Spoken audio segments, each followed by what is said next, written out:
The Scorian woman barked orders at her workers. The mill did not idly run itself. Regulating its speed as much as possible to get a consistent flour out of the stems of the sulcur fruit was vital. Too fine and they would lose too much to the wind. Too coarse and people would be chewing their stem nectar instead of drinking it.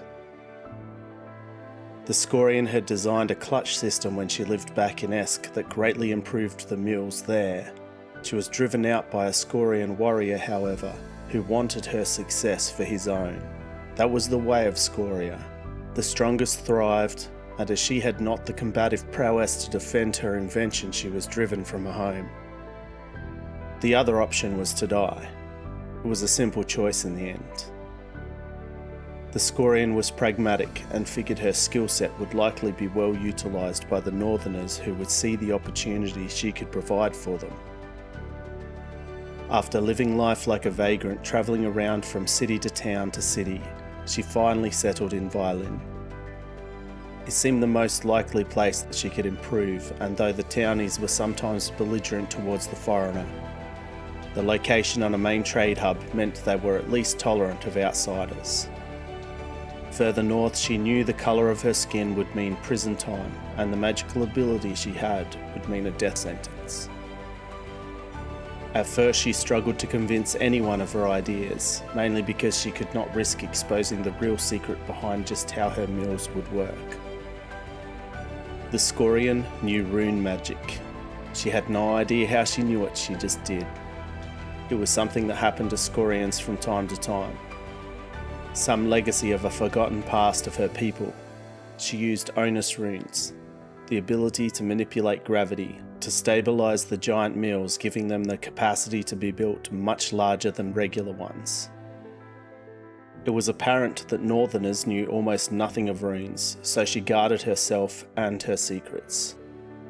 Her dark skin and thick accent already marked her as an outsider, so she did not need to add magic user to the list of things she would need to overcome. She found work at this very mill when she decided to settle down, and soon proved herself to be a worthy employee. The town got used to her presence, and eventually the Scorian became part of the furniture. After failing a few times to present her design for the new mill to the owner, she had resigned herself to working the simple life in this town. Then news of the mill being sold disrupted her life completely. An anonymous investor bought the mill out, and she, the Scorian, was called to the Lord's great room. Somehow the Lord had her designs in his hands.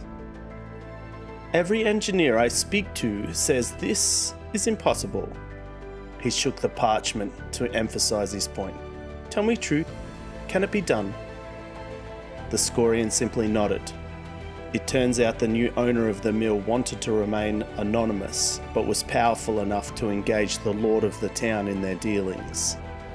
They wanted this design built, and they wanted her, the Scorian, the outsider, to run it.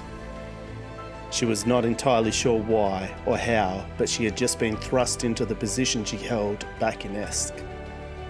The Scorian was sceptical of her good fortune, but had to capitalise on this opportunity.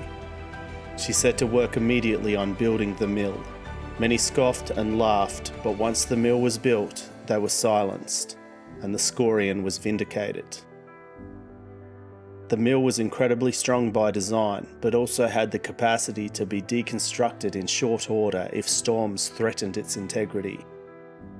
After another day's milling, the Scorian sat in her Violin home and pondered at her good fortune. Then a knock at the door broke her reverie. She answered, and possibly the most disarming, friendly-looking merchant stood at her entrance. "Greetings, our mill is running beautifully as I knew that it would. Now I have something else I need you to do." With that, he let himself into her home to discuss the future of Violin.